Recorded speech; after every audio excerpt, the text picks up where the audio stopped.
Cleanup is the word of the day as Western Oregon tries to return to normal after the snow. We'll take a look around the area at the impact of the storm. And despite 8 inches of snow and more than a dozen trees coming down all over campus, the University of Oregon stayed open. I'll show you why. KEZI 9 News at 6:30 starts now. Connecting you in high definition, this is KEZI 9 News at 6:30. After 2 rounds of snow, the sun makes a welcome return. Good evening, I'm Brian Richardson. And I'm Jennifer Richardson. Now that the rain and snow has stopped, we're getting a better idea of what some of the damage around town looks like. The biggest culprit, trees and branches. A number of carports collapsed from that combination. Some residents say they saw several insurance adjusters out surveying the damage. There are also a lot of trees strewn throughout the grounds, some damaging some apartment gutters after falling on the roofs. Another homeowner near the apartment saw a tree right there crash through their backyard, crushing their fence. And the South Hills are also littered with trees. It kind of looks like a, like a war zone in some parts of town. I have some branches down in the backyard, and the neighbors are all going to get together, and we're going to have a big chainsaw party. Our crews noticed there are still a lot of hanging power lines as some people still sit in the dark. The storm slammed Springfield as well, which is apparent as you drive through town. Some of the most significant damage was on B and C streets. The one on B Street was a scary sight, but not for the homeowners. They were out of town. Instead, their dog sitter and neighbors were the ones who ended up dealing with the damage.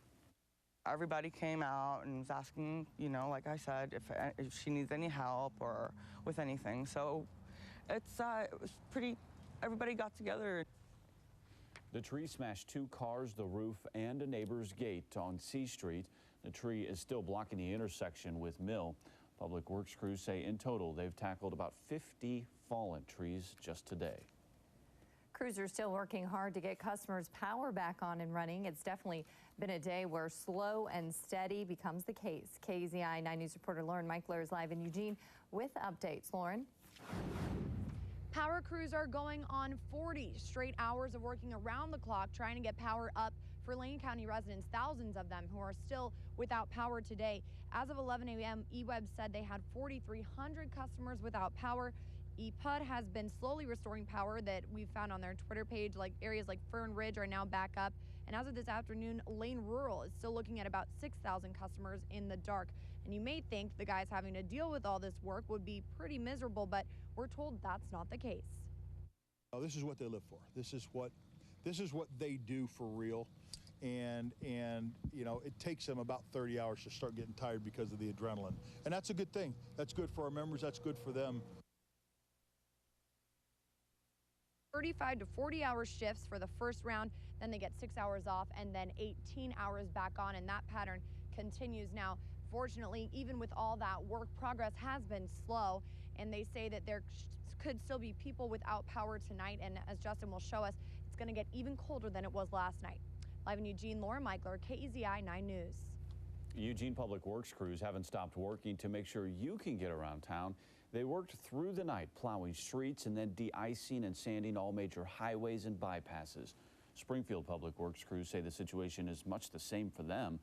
Thanks to them, there weren't any major accidents reported.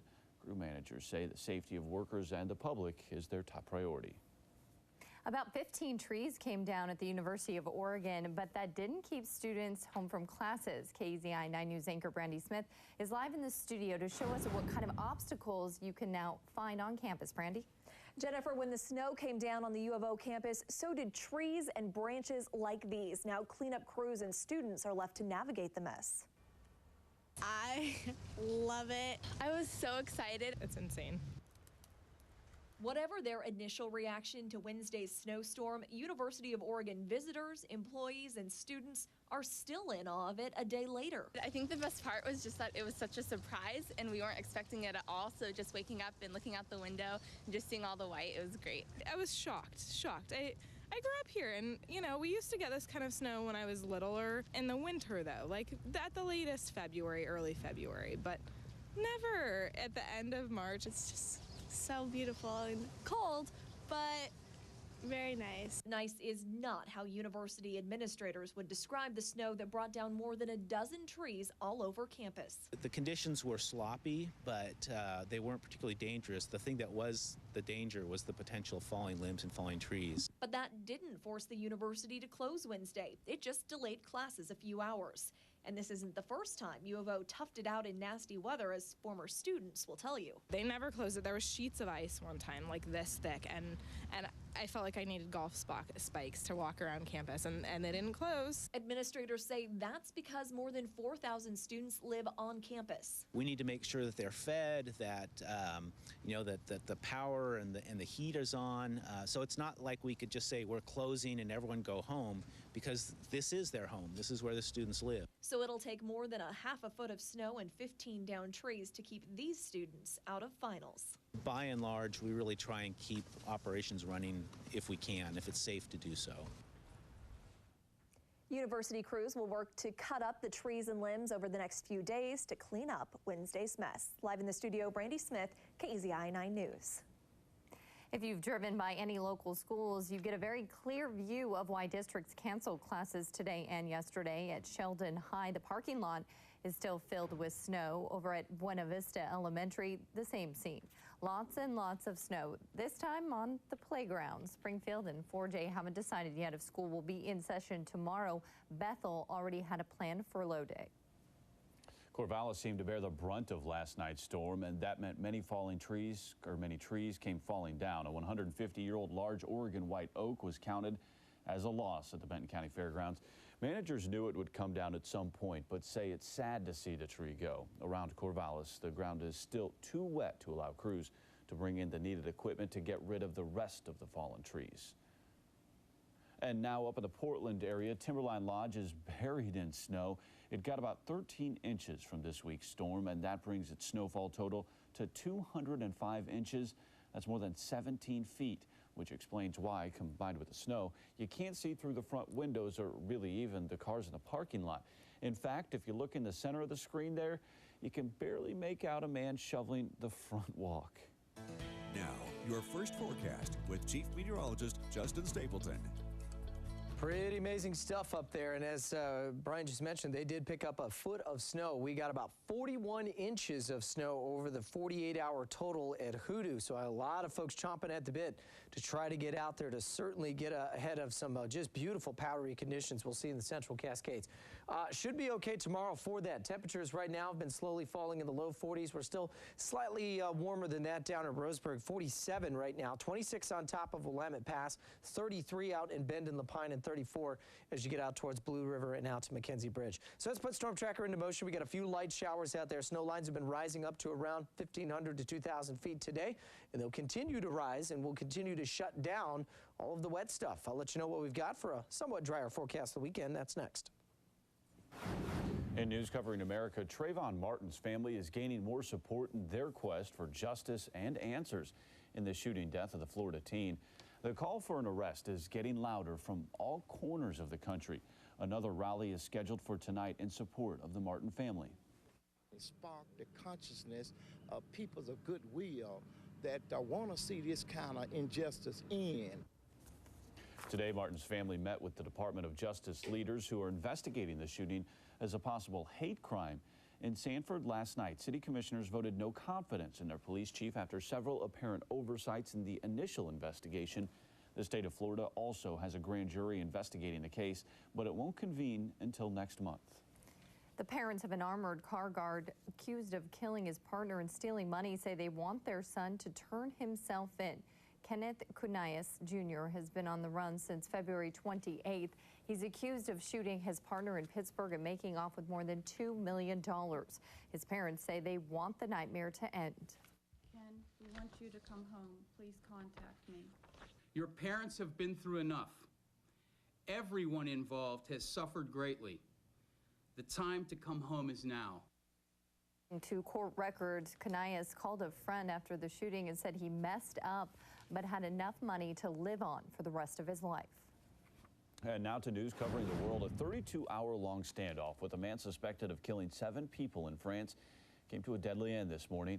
Commandos swooped in on Mohamed Murat's apartment. After a firefight, Murat jumped out his window, weapon in hand, still shooting at officers. He was shot in the head and killed. Murat had boasted about bringing France to its knees and planned to kill again. He claims he had ties with al-Qaeda and was on France's watch list. An American Marine faces punishment for his political postings on social media. Sergeant Gary Stein wrote on his Facebook page that he would not obey President Obama's orders and called him a liar. Now he faces discharge proceedings. A Defense Department rule prevents service members from certain forms of political activity, but Stein says it doesn't state that rule anywhere in the court-martial manual. Coming up in sports, will he stay or will he go? We'll explore Jared Cunningham's NBA option and maybe some insight into LaMichael James's future. Find out which NFL team is courting the former Duck back after the break.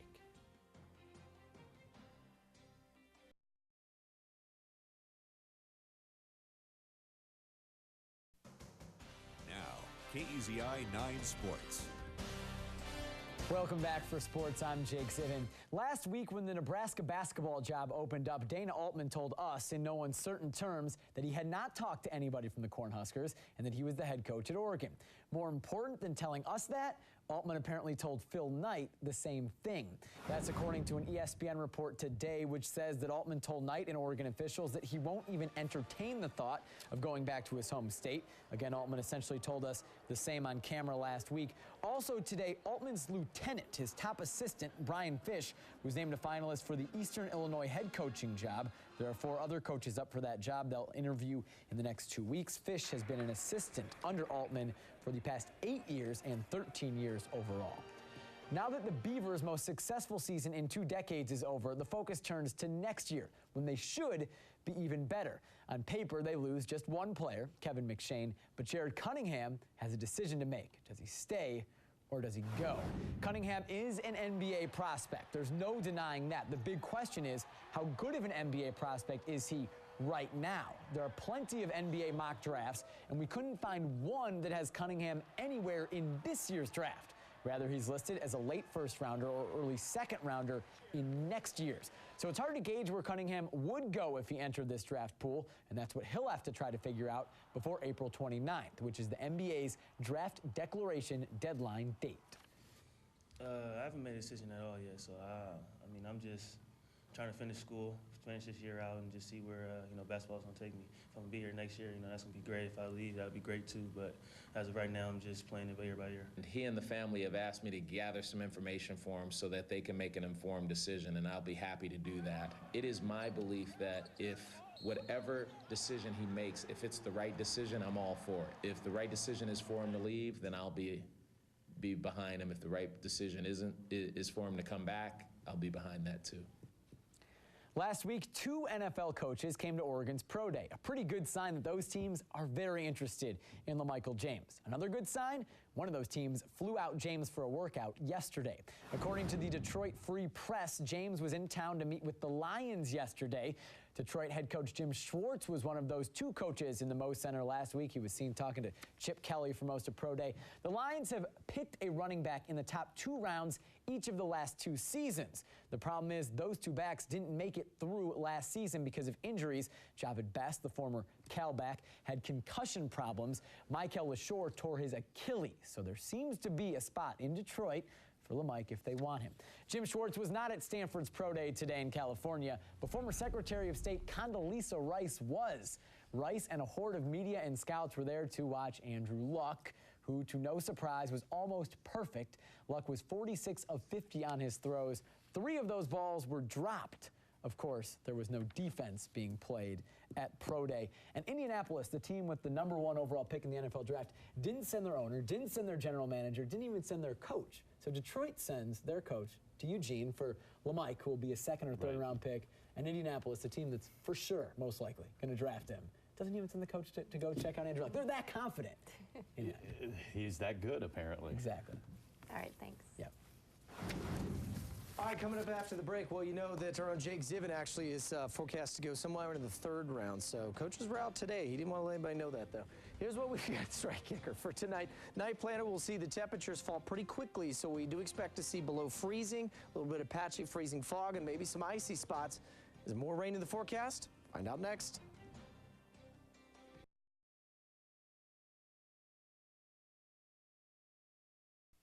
Now, Storm Tracker 9 weather with Chief Meteorologist Justin Stapleton. All right, let's check out what's going on across the rest of the country. We've been sort of centric here in the Northwest because of the snow, but there's been a whole lot happening in the Midwest. In fact, we've got a strong area of low pressure, a cutoff low. Pretty much looks like a hurricane over land. Well, that's sort of basically what it is, if you want to call it that. Now, it's not as strong as a hurricane. That's the good news, but jet stream is way off into central Canada, and so this sucker is just kind of sitting here swirling all by itself and through much of the central plains, and you can see it extends all the way from right outside of Wichita, where the center of the low is, winds on down towards Dallas, and then the front goes all the way up towards Minneapolis and south down towards New Orleans. So this is impacting pretty much all the way from the Canadian down towards the Mexican border, if it was right out towards the Gulf of Mexico. Lots of heavy rains and some severe thunderstorms at times down in the deep south today. The big ridge of high pressure that was bringing all the warm summery air, that's been squeezed over towards the Ohio Valley and up in towards places like Pittsburgh and also Buffalo, where they saw temperatures close to 80 degrees today in Buffalo, New York. Not what they generally see this time of year. Meanwhile, we actually warmed up into the mid-40s today. Still some snow showers out there. Most of them now are back up into the foothills. Snow lines have been rising all day. They're back up to around 2,000 feet. They'll hold at that as we go overnight tonight.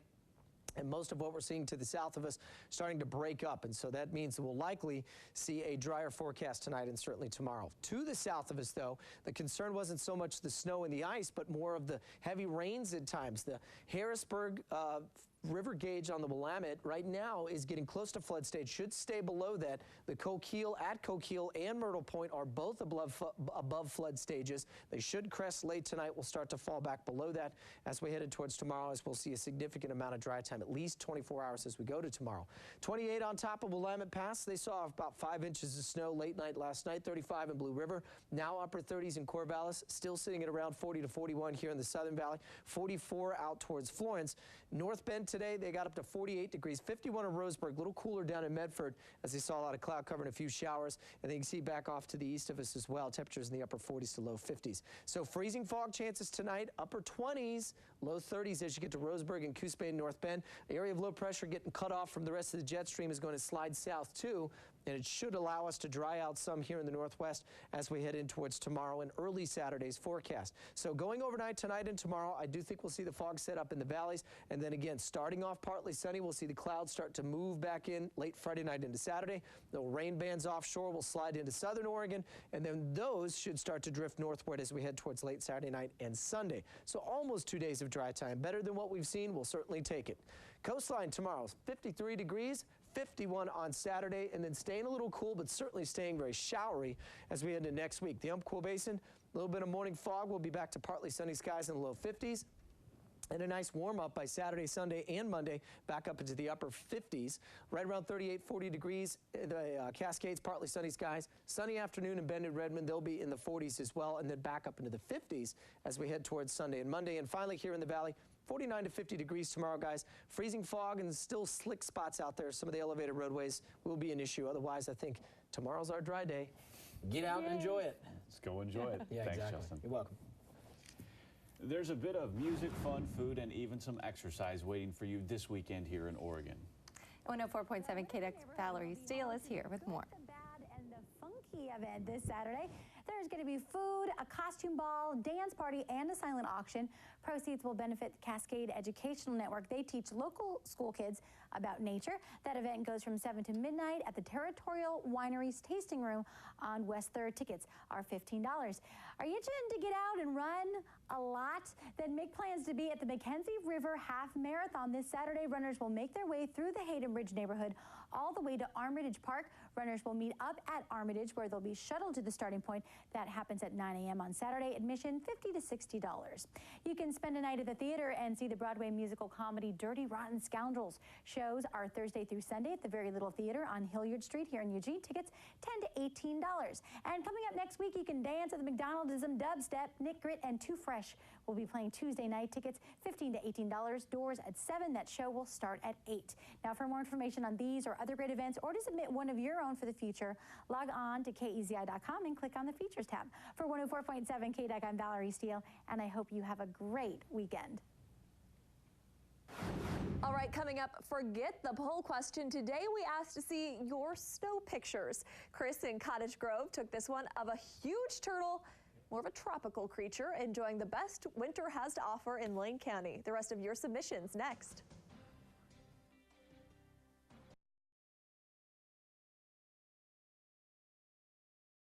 Our crews have gotten video from all over Western Oregon. But there are a few places we haven't been able to get to, and even a few things we didn't find. Brandy's back with a look at some of the photos you sent in. Brandy?